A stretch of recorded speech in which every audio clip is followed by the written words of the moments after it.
around the wall in the Tampa end, far side to near. Lightning reverse it, near side to far, but give it away. Bailey couldn't hold his own. Turnover in tight. Quick shot.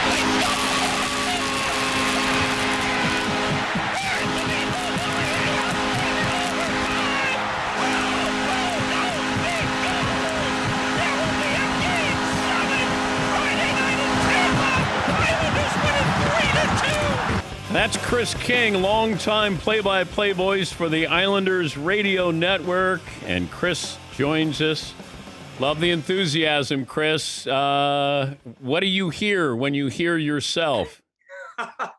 That night, last night, Dan, not much of anything. And that's the challenge for me, I think, in those situations. I realize, we have the oldest and loudest building in the National Hockey League. And as you heard there, if I don't get that call out, they're going to crush me. And they did. So I did my best to get it out. But I realized I got to try to take it to a level above them. And unfortunately, I guess for me, when I try to go to that level, my voice cracks. And it's not something I can control. It just kind of happens. But I think last night was the most I've ever been buried by a crowd in 27 years of doing Islanders radio now at the Coliseum. Now, what do you mean buried by as far as the noise?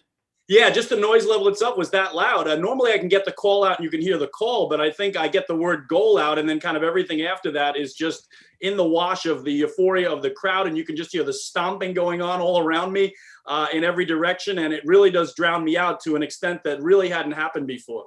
Where is the crowd in proximity to where you're broadcasting from? Yeah, right now we're back in the traditional press box. In the regular season, we were kind of down on the concourse, so it's mostly directly below me and kind of all around me, except for the above position. But again, in the Coliseum, the ceiling is so low because it's nearly a 50-year-old building, so there's just no place for the sound to go. So it immediately bounces off the roof and comes right back into our booth in the press box. And I didn't know if they were banging on, any part of the broadcast facility, where it felt like they were right next to you. It did feel that way. And that banging part, when I listened to it back, that's something I've never heard before either. So I'm just assuming it's stomping going on in general. But, this is a passionate Islander crowd that's always been that way. And I think, Dan, it's just gone to another level because of the nostalgia of it. This is their final season at Nassau Veterans Memorial Coliseum, the place they've called home essentially for nearly 50 years now. And every time they win a game, it at least gives you the possibility that there'll be future games still to come in that building. And that was the case last night. Now, you say they, not we. Yeah, I mean, I guess I kind of go back and forth, but I try to stay away from that we thing. I am an employee of the New York Islanders. I have followed the team since day one. I was 11 years old when they arrived on Long Island here in 1972, but I try to stay to the they as opposed to the we, yes. But you know that if you don't win Game 7, that was the last game. Yeah, it's the last playoff game. And again, this is the little caveat to the whole thing, Dan, is that their new building, UBS Arena at Belmont Park, is scheduled to open in November. So the NHL is planning on starting next season, maybe mid-October.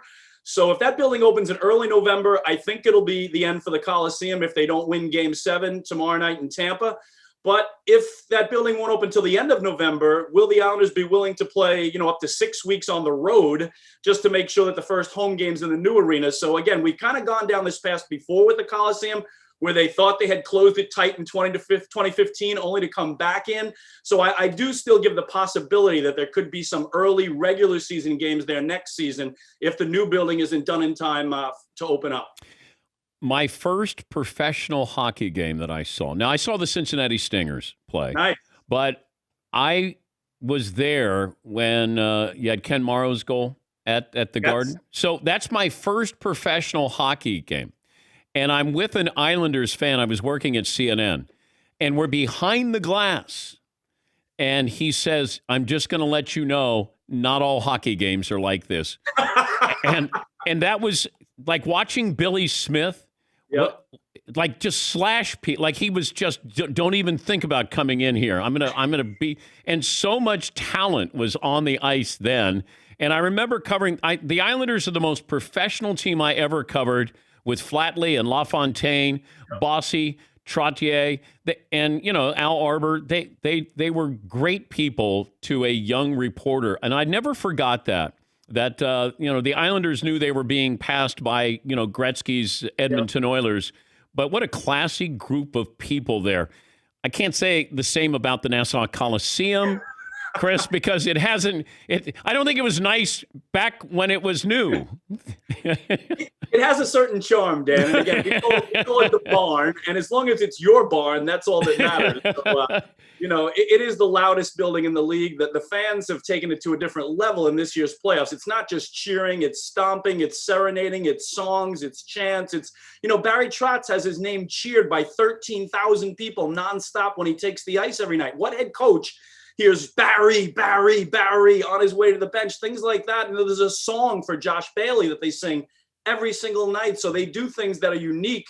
Not only in the NHL, but in almost all sports. And, it's kind of going out the way it needs to with this incredible run that they hope continues for a couple more games in the Cup final. He's Chris King, the longtime play-by-play voice for the Islanders radio network. You get recognized for your voice?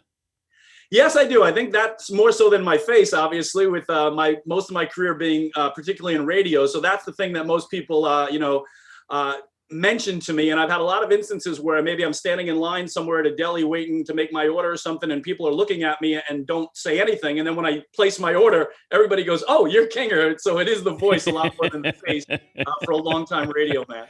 Yeah, but I think it's kind of tacky that you'll go, I'll take a pastrami on white bread with cheese! With cheese!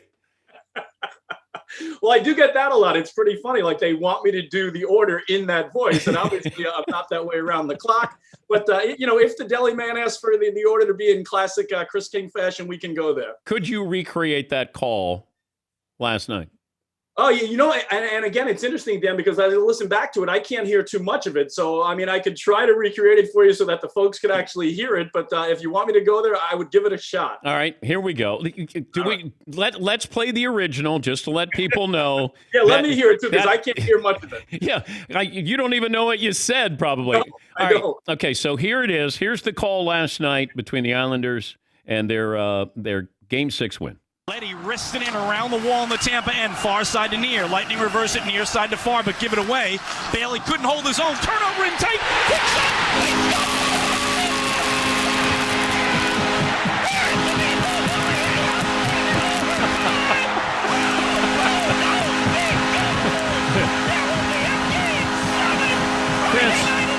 Chris, I don't know. I think you'll pull a groin.